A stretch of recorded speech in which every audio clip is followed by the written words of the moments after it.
Hi అండి, welcome back to కథల పొదరిల్లు. Please ముందుగా వీడియోకి ఒక చిన్న లైక్ చేయండి. లైక్తో పాటు హైప్ ఇవ్వండి. ఈరోజు కథ యారోగెంట్ హస్బెండ్ ఎపిసోడ్ నెంబర్ 7. కథను రచించిన వారు చిన్ను గారు, వాయిస్ ఓవర్ శ్వేత. ఇక కథలోకి వెళ్ళిపోదాం. జానకి, చెప్పండి సార్, ఏంటి కాల్ చేశారు? అది నువ్వు ఇంటికి వచ్చావా అమ్మా? లేదు సార్, ఇప్పుడే నివిని పికప్ చేసుకొని వెళ్ళిపోతున్నా. జానకి, నాకు హెల్ప్ చేయమ్మా. హర్షిత్ ఇండియా వచ్చాడు, ఇక్కడే ఉండడానికి ఒప్పుకున్నాడు. మిగతావి నీకు తీరిగ్గా చెప్పాను. చిన్న ఇప్పుడు ఇంటికే వస్తున్నాడు. కావేరికి కాల్ చేస్తే అది దాని రీల్స్ పిచ్చి బయటికి వెళ్ళింది. ఇంట్లో వర్కర్ సరిగ్గా ఉంటారో లేదో కాస్త వాడికి ఏం కావాలో చూడమ్మా. సార్, మీరు అంతలా అడగాల, నేను చూసుకుంటాను అంటూ ఫోన్ పెట్టేసి నివిని తీసుకొని ఇంటికి వెళ్ళి నివికి హోంవర్క్ చేసుకోమని చెప్పి ఆనందరావు ఇంటికి వెళ్తుంది. ఇంట్లో ఉన్న ఇద్దరు పనివాళ్ళకి చెప్పి ఆనందరావు గారు చెప్పినట్టు హర్షిత్ రూమ్ కీస్ తీసుకొని క్లీన్ చేద్దామని వెళ్తుంది. జానకమ్మ, మీరిప్పుడు కలెక్టర్ అమ్మా, మీకెందుకు ఈ పనులు? మేము చేస్తాం కదా. మీరెళ్ళి కింద ఉండండి.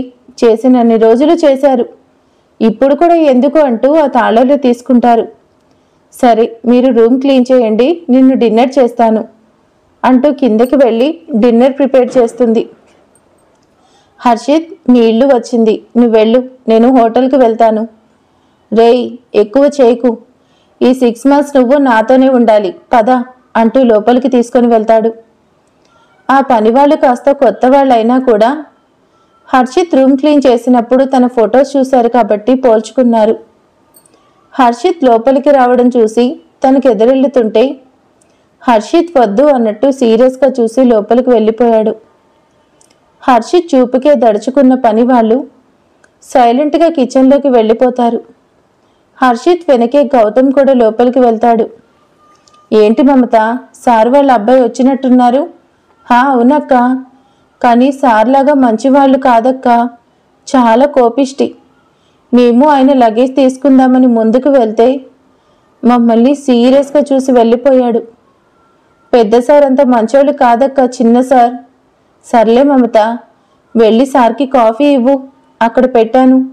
అమ్మో అక్క, ఈసారి వెళ్తే తంతాడేమో, నాకు భయం.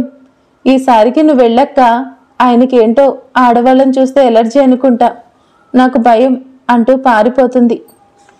జానకి కప్లో కాఫీ పోసి తీసుకొని పైకి వెళ్తుంది. రే హర్షిత్, వాళ్ళు పనివాళ్ళు, వాళ్ళని కూడా భయపెట్టాలా? వాళ్ళు కూడా ఆడవాళ్లే కదా, నాకు దూరంగా ఉండమని చెప్పు. ఇంకోసారి నా దగ్గరకు వస్తే మాత్రం వాళ్ళకి ఇంకో జాబ్ చూసుకోవడమే చెప్పు.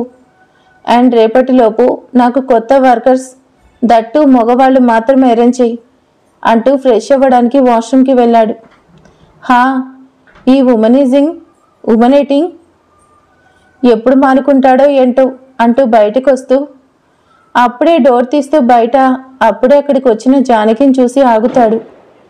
జానకి డోర్ తీయబోతూ సడన్గా డోర్ ఓపెన్ అవ్వడంతో అక్కడే ఆగుతుంది. ఎదురుగా ఉన్న గౌతమ్ని చూసి, నమస్తే సార్, నా పేరు జానకి. నమస్తే అండి, మీకోసం కాఫీ తీసుకొచ్చాను. సార్ ఇంతకు ముందే కాల్ చేశారు మీరు వస్తున్నారని, అందుకే మీకు డిన్నర్ కూడా ప్రిపేర్ చేశాను. మీరేం తింటారో తెలీదు, అందుకే నాకు తెలిసింది చేశాను. కాఫీ తీసుకోండి, చల్లారిపోతుంది. సార్ని కలిశారుగా, సార్కి ఎలా ఉంది? ఈ అమ్మాయి నన్ను చూసి హర్షిత్ అనుకుంటా. కాదని చెప్తే సరిపోతుంది, కానీ వాడితో ఇలా మాట్లాడితే నెక్స్ట్ మినిట్ బయట ఉంటుంది. అసలే కోపంలో ఉన్నాడు, తర్వాత చెప్దాంలే అని అనుకొని కాఫీ తీసుకుంటాడు. సార్, మీ పేరు హర్షిత్ కదా? అవును. మీ సార్ పేరు హర్షితే. ఏంటి సార్? ఏం లేదు. ఓకే సార్, నేను వెళ్తాను అంటూ జానకి కిందికి వెళ్ళిపోతుంది. అప్పుడే ఫ్రెష్ అయ్యి బయటకు హర్షిత్ వచ్చిన సౌండ్ రావడంతో గౌతమ్ లోపలికి వెళ్తాడు. గౌతమ్ చేతిలో కాఫీ చూసి, హే థ్యాంక్స్ రా, నా కోసం కాఫీ తీసుకొచ్చావంటూ గౌతమ్ చేతిలో కాఫీ తీసుకుంటాడు. ఆ అమ్మాయి తీసుకొచ్చిందని చెప్తే ఏమంటాడో అని సైలెంట్గా అవును అంటాడు. కాఫీ సిప్ చేసి గౌతమ్ వైపు డౌట్గా చూస్తుంటే, ఏంటో చూపు అంటాడు గౌతమ్ టెన్షన్గా. నిజం చెప్పు, కాఫీ పెట్టింది నువ్వేనా? ఎందుకురా అలా అడిగావు? నేనే పెట్టాను. నాకు తెలుసుగా నువ్వు అమ్మాయిలు పెడితే తాగవని, అందుకే నేనే పెట్టాను. హా, అయితే ఇప్పుడు కాఫీ పెట్టడం బాగా నేర్చుకున్నావు అన్నమాట అంటూ కాఫీ తాగేస్తాడు. అమ్మయ్యా, తుఫాను వెలిసినట్టుంది అని ఊపిరి పీల్చుకుంటాడు. నెక్స్ట్ వెంటనే గౌతమ్ కూడా ఫ్రెష్ అవ్వడానికి వెళ్ళిపోతాడు. అక్కడే ఉంటే ఏమడుగుతాడో అని. సార్ వాళ్ళు ఏదేదో చెప్పారు, సార్ బాగానే ఉన్నారు, పైగా మామూలుగానే మాట్లాడుతున్నారు అని అనుకుంటూ కిందకి వెళ్ళి మమత నేను డిన్నర్ ప్రిపేర్ చేశాను, సార్ వచ్చాక పెట్టేయి, నేను వెళ్తాను, నివి వెయిట్ చేస్తూ ఉంటుంది అని జానకి వెళ్ళిపోతుంది. హర్షిత్ డిన్నర్ చేద్దాం పద, బాగా ఆకలిగా ఉంది. హా పద అని ఇద్దరు కిందకి వెళ్తారు. అప్పటికే మమత అక్కడ అన్నీ పెడుతూ ఉండడం చూసి గౌతమ్ ఫాస్ట్గా కిందకి వెళ్ళి ఆ అమ్మాయిని అంతా మేమే వడ్డించుకుంటాం, ఇక్కడే ఉన్నాయిగా, మీరెవరూ రావద్దు అంటూ పంపించేస్తాడు.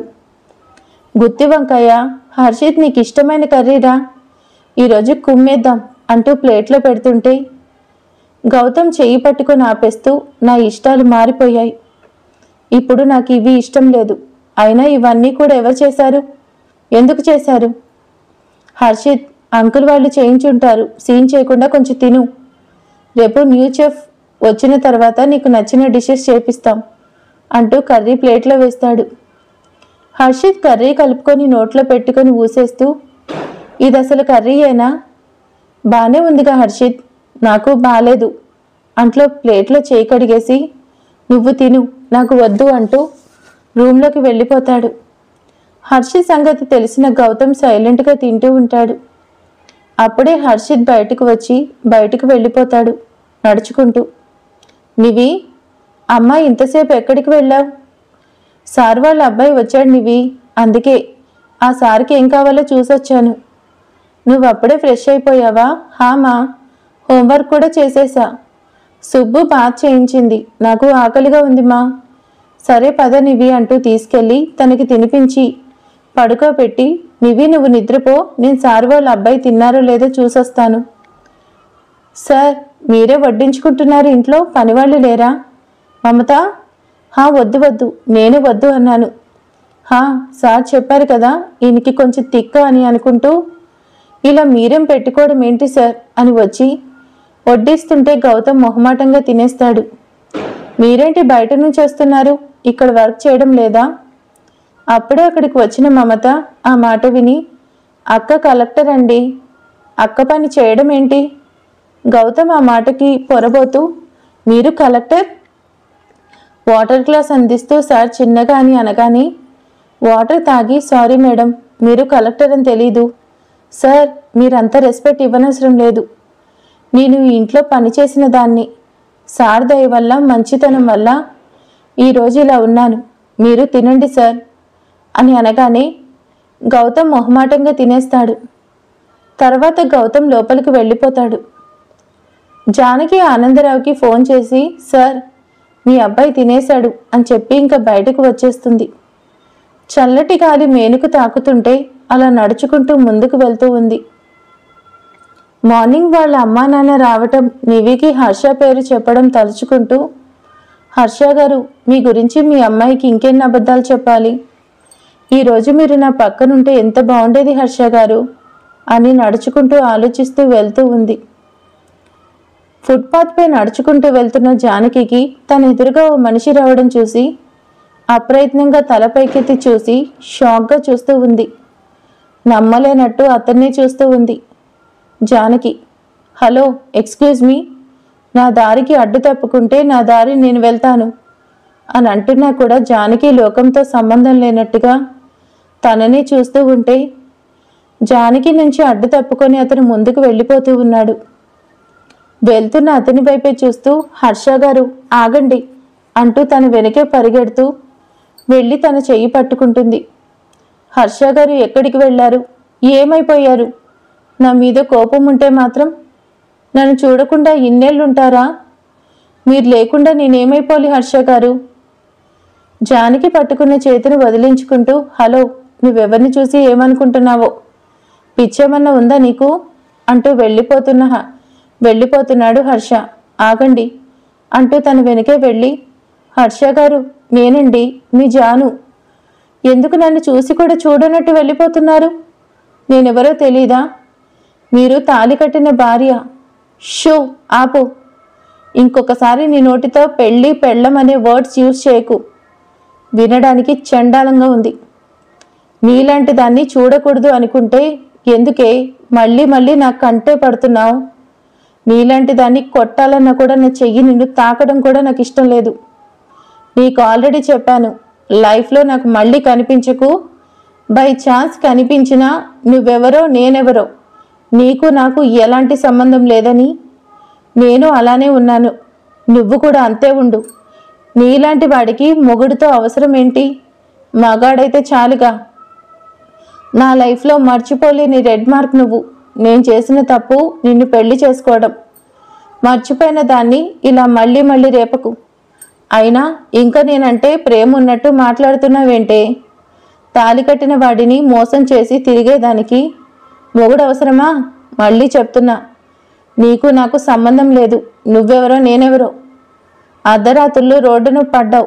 వచ్చిన పని చూసుకోక నాతో పనేంటే అంటూ ముందుకు నడుస్తుంటే, హర్ష గారు, ఇలా నన్ను వదిలేసి వెళ్ళకండి ప్లీజ్ హర్ష గారు అంటూ తన చేతులు పట్టుకొని అడుగుతుంటే, డోంట్ టచ్ అంటూ ఆ చేతిని విసురుగా నెట్టేసి వెనక్కి తిరిగి చూడకుండా వెళ్ళిపోతాడు. కింద పడిన జానకి హర్ష గారు, ఆగండి ఆగండి అంటూ అక్కడే కింద పడి ఏడుస్తూ ఉంది. హర్ష గారు అప్పటికే తన కళ్ళకు దూరమైన రూపాన్ని చూస్తూ, ఎందుకు నన్ను ఇన్ని మాటలతో చంపేస్తారు? నేనేం పాపం చేశాను? ఇలా వదిలేసి నన్ను కూడా చూడనట్టు, నేనెవరో తెలియనట్టు, మీకు నాకు పరిచయమే లేనట్టు ఇలా ఎలా వెళ్ళిపోతున్నారు? అప్పుడే ఫోన్ రింగ్ అవుతూ ఉంటే తన కళ్ళు తుడుచుకొని తన ఏడుపు వినిపించకుండా నార్మల్గా లిఫ్ట్ చేసి, నీవి ఏంటమ్మా అని అంటుంది. అమ్మ ఇప్పుడే వస్తానని ఇంకా రాలేదేంటి? నాకు భయంగా ఉందమ్మా, ఎప్పుడొస్తావు?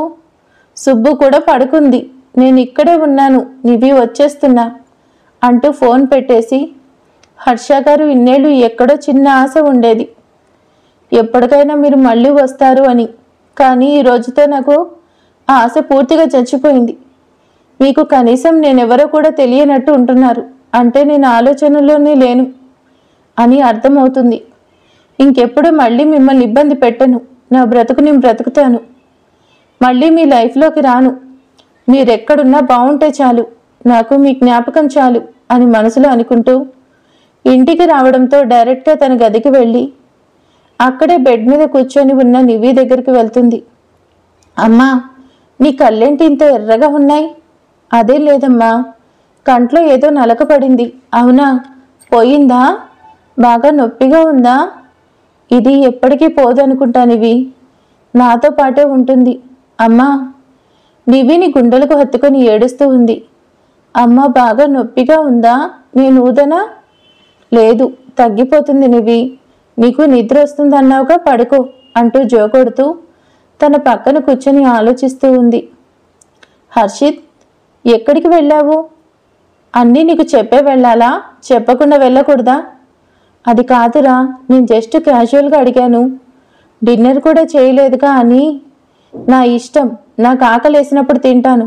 అందుకే ఇలాంటి చెత్త క్వశ్చన్స్ అండ్ రెస్ట్రిక్షన్స్ ఉంటాయని ఇండియా రావాలన్నా ఉండాలన్నా చిరాకు నాకు అంటూ రూమ్లోకి వెళ్ళిపోతాడు హర్ష్. జానకి, ఏంటమ్మా అంత డల్గా ఉన్నావు? ఏమైంది? సార్కి ఇప్పటికే ఉన్న టెన్షన్స్ చాలు. ఎంత ప్రయత్నించినా మారని రాత నాది. మళ్ళీ సార్కి నా బాధ అవసరమా అని అనుకుంటూ, అదేం లేదు సార్, మీరు మీ అబ్బాయి గురించి చెప్పింది ఆలోచిస్తున్నా. మీరు చెప్పిన దానికి నేను చూసిన దానికి అసలు ఎక్కడా సింక్ అవ్వటం లేదు సార్. మీ అబ్బాయి నార్మల్గానే ఉన్నట్టున్నారు. చిన్న అమ్మాయిలతో తక్కువ మాట్లాడతాడు, అందుకే నీకు అలా అనిపించుంటుంది. పోను పోను నీకే తెలుస్తుంది. సరే సార్, నేను వెళ్తాను. మిమ్మల్ని ఈవినింగ్ డిశ్చార్జ్ చేస్తారంటగా? అవును జానకి, ఇక్కడ కంటే ఇంట్లో ఉంటే కాస్త హాయిగా ఉంటుంది, పైగా చిన్నతో పాటు ఉన్నట్టుంటుంది. సరే సార్, నేను ఈవినింగ్ వస్తాను, టైం అవుతుంది, నేను వెళ్తాను. జానకి, కాసేపు ఉండమ్మా, హర్షిత్ కాసేపట్లో వస్తాడు, నీతో మాట్లాడినట్టు కూడా ఉంటుంది. లేదు సార్, ఈరోజు కొంచెం అర్జెంట్ వర్క్ ఉంది, విలేజ్ ఇన్ఫెక్షన్కి వెళ్ళాలి. అయినా ఆల్రెడీ కలిసాం కదా, కావాలంటే ఈవినింగ్ కలుస్తాను అంటూ బయటికి వెళ్తుంది జానకి. హర్షిత్, ఏంటి అంత సీరియస్గా ఆలోచిస్తున్నావు? షూ, డాడీ ఎందుకు రమ్మని కాల్ చేశారు అని ఆలోచిస్తున్నా. దానికి ఆలోచన ఎందుకు, వెళ్తే తెలిసిపోతుందిగా అంటూ కారు హాస్పిటల్ ముందు ఆపి, నువ్వు వెళ్ళు హర్షిత్, నేను కార్ పార్క్ చేసి వస్తాను అని అనగానే హర్షిత్ కార్ దిగి లోపలికి వెళ్తే గౌతమ్ కార్ పార్కింగ్ చేయడానికి వెళ్తాడు. మేడం, ఈరోజు విలేజ్ వాళ్ళు మీకోసం వెయిట్ చేస్తున్నారు అని అనగానే మూర్తి గారు మనం 1/2 అవర్లో వచ్చేస్తామని చెప్పండి అని చెప్పి జానకి హాస్పిటల్ నుంచి బయటకు వస్తున్న టైంలోనే హర్షిత్ తన తండ్రిని చూడ్డానికి లోపలికి వస్తూ ఉంటాడు. సరిగ్గా జానకి బయటికి రావడం, హర్షిత్ లోపలికి వెళ్ళడం ఒకేసారి జరుగుతాయి. కానీ ఆ క్రౌడ్ వల్ల ఇద్దరు ఎవరి దారిని వాళ్ళు వెళ్ళిపోతారు. కార్ దగ్గరికి వెళ్తున్న జానకి అప్పుడే వస్తున్న గౌతమ్ని చూసి సార్ చెప్పింది గుర్తొచ్చి సార్ని చూడ్డానికి వచ్చాడనుకుంటా, ఏం పలకరిద్దామంటే టైం లేదు, తర్వాత కలవచ్చులే అని కారులో వెళ్ళిపోతుంది. డాడ్, ఈవినింగ్ డిశ్చార్జ్ చేస్తున్నారు కదా, ఇంత అర్జెంటుగా నన్ను హాస్పిటల్కి ఎందుకు రమ్మన్నారు? అవసరం వచ్చి పిలిచాను చిన్న, నీకు తెలుసుగా మనకు రామ్స్ ఎంత ముఖ్యమో. అది మీ అమ్మ కళ, దాన్ని నీకోసమని నీకెప్పుడు తక్కువ కాకూడదని నువ్వు పుట్టగానే నీ పేరు మీద స్టార్ట్ చేసింది. కాలం కలిసి వచ్చి 2 ఏళ్లలోనే ఆ కంపెనీ చాలా ఎదిగింది. కానీ అప్పటికే మీ అమ్మ మనకు దూరం అయింది. కానీ ఆ రామ్స్లోనే మీ అమ్మ కళను బ్రతికిస్తూ దానిలో నిన్ను మీ అమ్మను చూసుకుంటున్నాను. అది మనకు కంపెనీ మాత్రమే కాదు చిన్న, అంతకు మించి మీ అమ్మ ఆశ, ప్రాణం అన్నీ కూడా దానిలోనే ఉన్నాయి. It's time for your Harshit. ఇన్ని రోజులు దాన్ని నువ్వు దూరంగా ఉన్నా కాపాడుకుంటూ వచ్చాను. మన కాలం కలిసొచ్చి అబ్రాడ్లో బ్రాంచెస్ స్టార్ట్ చేశాం. చిన్నగా మొలకెత్తిన చెట్టు పెద్ద వృక్షమైంది. ఇంత పెద్ద వృక్షమైనా కూడా దాని రూట్స్ ఇంపార్టెంట్, అవే లేకపోతే చెట్టు ఉండదు. ఇప్పుడు మన రామ్స్ కూడా అలాంటి సిచ్యువేషన్లోనే చిన్న. నేను ఇలా అయ్యేసరికి మన కంపెనీ కోసం డేగల్లో చూస్తున్న వాళ్ళు రామ్స్ని దక్కించుకోవాలని చూస్తున్నారు. నిన్న మన కంపెనీ హ్యాండిల్ చేస్తున్న సైట్లో ఏదో ఇష్యూ కావాలని క్రియేట్ చేసి వర్క్ అంతా ఆగిపోయేలా చేశారు. ఇలానే అయితే మన రామ్స్ గుడ్ విల్ కొలాప్స్ అవుతుంది. ఈ టైంలో నేను ఇదంతా హ్యాండిల్ చేయలేను. నువ్వే రామ్స్ నెక్స్ట్ సీఈఓగా ఛార్జ్ తీసుకోవాలి చిన్న. డాడ్ అంటూ తన చెయ్యి పట్టుకొని, నేను ఎప్పటికీ ఆ స్థానం తీసుకోవాలి అనుకోవడం లేదు, అందుకే నేను నార్మల్ ఎంప్లాయీగానే ఉంటున్నా, ఇక ముందు కూడా అలానే ఉంటాను. కానీ ఇప్పుడు మీరున్న సిచ్యువేషన్లో హ్యాండిల్ చేయలేరు కాబట్టి నేను యాక్టింగ్ సీఈఓగా ఛార్జ్ తీసుకుంటాను, అది కూడా శాలరీకి మాత్రమే. నాది కాని మీద నేను ఆశపడను నాన్న. నేను అవన్నీ కూడా నాకు వద్దు అని ఎప్పుడో వదులుకున్నాను. ఇప్పుడు మళ్ళీ వాటి కోసం నేను కోరుకోవడం లేదు, అవసరం లేదు కూడా. నేను నా కాళ్ళ మీద నిలబడాలి అనుకుంటున్నా. త్వరలోనే నా ఓన్ కంపెనీ స్టార్ట్ చేస్తాను, అది కూడా ఇక్కడ కాదు, అబ్రాడ్లోనే. నేను ఇక్కడ నుంచి వెళ్ళగానే మీ ఆఫీస్లో రిజైన్ చేసేసి నా కంపెనీని స్టార్ట్ చేసుకుంటాను. కానీ ఈ 6 months మాత్రమే నేను రామ్స్కి యాక్టింగ్ సీఈఓగా వర్క్ చేస్తాను, అది కూడా శాలరీ తీసుకొని. ముందైతే ఒప్పుకున్నాడు, అది చాలు, తర్వాత సంగతి తర్వాత చూసుకుందాం అని అనుకొని, సరే చిన్న, నీకంతా నచ్చినట్టే చెయ్యి, కానీ ఈ రామ్స్ మాత్రం ఎప్పుడు నెంబర్ 1గానే ఉండేలా చూడు. కాసేపట్లో ఆడిటర్ వస్తాడు, తనతో వెళ్ళి ప్రాబ్లం సాల్వ్ చేయి చిన్న. మంచి రోజు చూసి నిన్ను సీఈఓగా బిజినెస్ వరల్డ్కి పరిచయం చేస్తాను. డాడ్, మీరు ఇదంతా కూడా నిజం అన్నట్టు ఫీల్ అవుతున్నారు, అంత అవసరం లేదు. నేను రామ్స్లో ఇప్పటి వరకు ఎలా వర్క్ చేస్తున్నానో ఈ సీఈఓ పోస్ట్ కూడా అంతే అనుకుంటున్నా.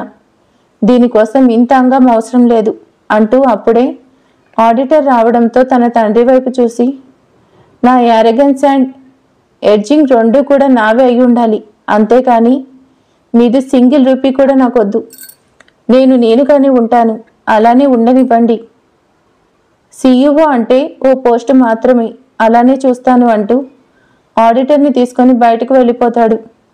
మరి రామ్, జానకి, అదే హర్ష జానకి ఇద్దరు ఒకటేనా?